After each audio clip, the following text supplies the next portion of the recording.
ಇದು ಕೃಷಿ ಸಂಗಮ YouTube channel. ನಾನು ನಿಮ್ಮ ಚಂದ್ರಶೇಖರ್ ಲಿಂಬೆಕೊಂಡ. ಈ ಚಾನಲನ್ನು ನೋಡಿಕೊಂಡು ನೀವು ಸುಮ್ಮನಾಗಬೇಡಿ. ನೀವು ಸಬ್ಸ್ಕ್ರೈಬ್ ಆಗಿ ನಿಮ್ಮವರನ್ನು ಸಬ್ಸ್ಕ್ರೈಬ್ ಮಾಡಿ. ಇದು ಡ್ರ್ಯಾಗನ್ ಫ್ರೂಟ್ ಹೂವು ಬಂದಿರೋದು ನಮ್ಮಲ್ಲಿ. ಇದು ರಾತ್ರಿ ಅರಳುವಂಥದ್ದು. ಇದು ಬ್ರಹ್ಮಕಮಲದ ಹಾಗೆ ರಾತ್ರಿ ಅರಳುವಂಥದ್ದು. ಇದು ಮಲೆನಾಡಲ್ಲಿ ಸಮೇತ ಆಗುತ್ತೆ. ಇದು ಈ ಥಂಡಿ ವಾತಾವರಣಕ್ಕೆ ಬಯಲುಸೀಮೆ ಅಷ್ಟು ಅಥವಾ ಟೆಂಪ್ರೇಚರ್ ಜಾಸ್ತಿ, ಉಷ್ಣಾಂಶ ಜಾಸ್ತಿ ಇರ್ತಕ್ಕಂಥ ಜಾಗದಲ್ಲಿ ಬರೋದಕ್ಕಿಂತ ಸ್ವಲ್ಪ ಕಡಿಮೆ ಬರುತ್ತೆ ಅಂತ ನಾವು ಹೇಳ್ಬೋದು. ಇದಕ್ಕೆ ಜಾಸ್ತಿ ಹುಳುಗಳ ಕಾಟ ಇಲ್ಲ. ಒಂದು ಕಂಬಳಿ ಹುಳ ಮತ್ತು ಒಂದು ಗೊಣ್ಣೆ ಹುಳುಗಳದ್ದು ಕಾಟ ಇರುತ್ತೆ. ನಾವು ಮೊದಲು ಸಮತಟ್ಟಾದ ಜಾಗದಲ್ಲಿ ನೆಟ್ಟಿದ್ವಿ, ಅದು ಬರಲಿಲ್ಲ. ಈ ಥರ ಇಳಿಜಾರಾಗಿ ನೆಟ್ವಿ.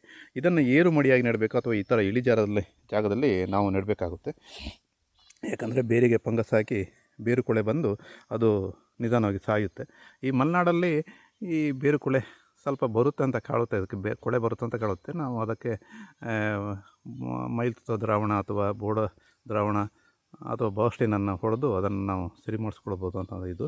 ಮತ್ತು ಈ ಥರ ನಾವು ಮನೆಗೆ ಹವ್ಯಾಸಕ್ಕೆ, ಅದು ವ್ಯಾಪಾರಕ್ಕಲ್ಲ, ಹವ್ಯಾಸಕ್ಕಾದರೂ ನಾವು ಸ್ವಲ್ಪ ಗಿಡಗಳನ್ನು ಬೆಳ್ಕೊಂಡು ನಾವು ನಮ್ಮ ಸ್ವಂತಕ್ಕೆ ನಮ್ಮ ಅಭಿರುಚಿಯನ್ನು ಹೆಚ್ಚು ಮಾಡಲಿಕ್ಕೆ ಸಾಧ್ಯ ಆಗ್ತದೆ. ಧನ್ಯವಾದಗಳು.